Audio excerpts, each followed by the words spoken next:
Milzu kinoteātros tricina vētra sauri. Kā smiltis birst dienas un dzīvo un mirst zauri Bronto, Ihtio, Dino.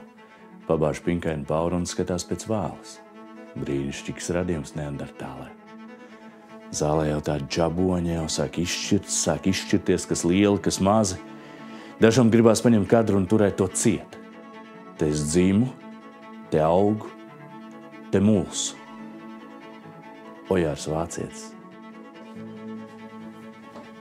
Ojārs Vācietis viens no izcilākajiem 20. gadsimta otrās puses dzejniekiem.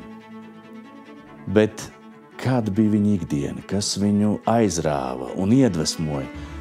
Kur gan labāk to noskaidrot, ja ne vietā, kur dzīvoja Ojārs Vācietis.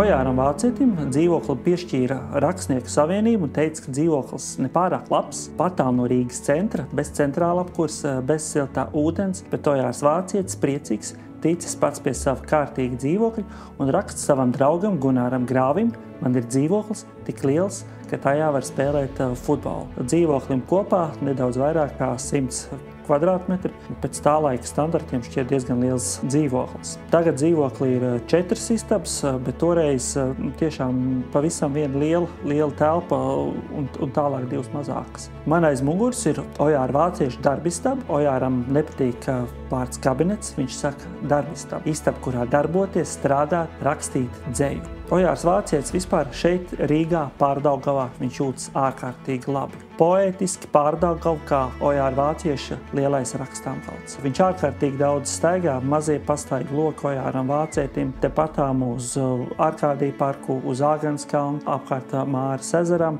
Ojārs Vācietis ir izstaigājis visas mazās Pārdaugavas ieliņas un ļoti daudz, kas no tā parādās arī viņa dzejā. Viņam ir dzejos tur par Āgenskalnu tirgus rīts, Arkādija parks, Zaķu sala, Lucavas sala, Māras minivīzijas, Bišu iela un tā tālāk un tā joprojām. Ojārs Vācietis lasīt grāmatas esot iemācījies ļoti agri, 4 gadu vecumā, un visu dzīvi viņš ārkārtīgi daudz lasa. Pērk bezmaz visas grāmatas, kuras tajā laikā varēja nopirkt, labas grāmatas, sliktas grāmatas, īpaši nešķirojot. Un aizrautīgi arī lasa. Viņam nekad nav tās grāmatas, kur glabāt, tāpēc viņš viņu glabā milzīgā kaudzē istabas stūrī. Savas dzīves pēdējā gadā viņš nopērka jaunas grāmatplaukts, un viņš gribējis visu šo savu bibliotēku pārkārtot, un viņš teica, ka darbistabā palikšot tikai uzziņa literatūru un grāmatas par bioloģiju. Ojārs teica, katram kārtīgam cilvēkam nepieciešams vismaz augstskolas līmeņa zināšanas bioloģijā, dabas zinātnēs.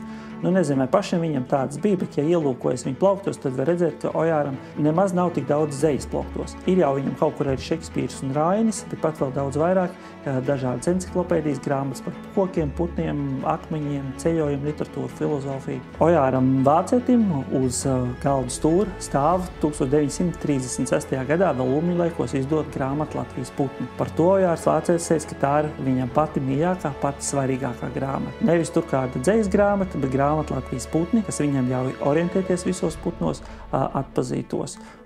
Ojāram Vācietim putni vispār nedaudz tā kā apsēstība. Ojāram Vācietim dažādas kolekcijas, ja vienāko dzīvoklī droši vien var labi pamanīt viņa lielo termosu kolekciju, bet rakstāmgalda atvilknē mēs pašlaik glabājam arī Ojāra Vācieša pasmarku kolekciju, piespraudītas nozīmītes, atslēgu piekariņus, sērkociņu kastīšu etiķetes. Sērkociņu kastīšu etiķetes vispār viņa mīļākā kolekcija, par tā viņš teica, ka tās viņam tā kā kaķim Baldriāns. Glabājas arī akmeņi. Ojāram Vācietim rakstāmgalda atvilknēs, satīti avīžu papīros, cukuru pakās, glabājās dažādi akmeņi, kurus viņš vācis gan tepat Latvijā, gan arī savos ceļojumos. Ojāram Vācietim uz grāmatu kaudzes sēž Jēkabs. 70. gados Ojārs Vācietis iet pa Rīgu, viņš ierauga šo pētiķīti kādā veikalā, nopērk, atnes mājās un teica, šis ir Jēkabs un es ar viņu spēlēšos.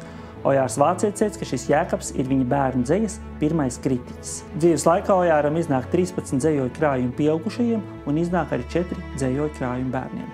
Viņa pirmais bērnu dzejolīts viens pa ceļu gāja. Ojārs Vācietis dzeju visbiežāk rakstīja sēžot pie sava rakstāmgalda. Viņš to rakstīja skolēnu burnīcās. Ojāram Vācietim ļoti patika skolēnu burnīcas, kā tāds formāts, nepārāk biezas, nepārāk plānas, un Ojāram Vācietim kopā ir 318 šādas te dzejoļu burnīcas pilnas ar dzejojiem. 318 tās sagatavot, neaizpildīt. Ojārs Vācietis rakstīja dzeju, un dzeju gandrīz nekad nelaboja. Un dzeju viņš lielākoties rakstīja ar pildspalvu Pārkers, skaistu dārgu pildspalvu, ko viņam atved no ārzemēm. Uzdāvināja. Muzeja krājumā tā ir ierakstīta ar numuru 1.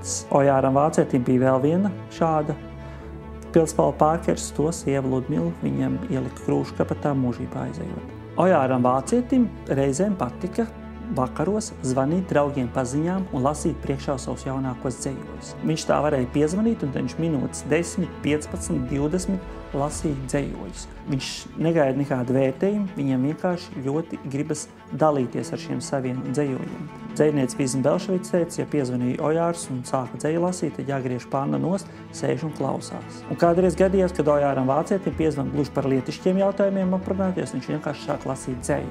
Viņš lasa kādu laiku, tad, kad viņš beidz lasīt, tad noliek klausīt. Un var zvanīt saviem lietišķiem jautājumiem citā reizē.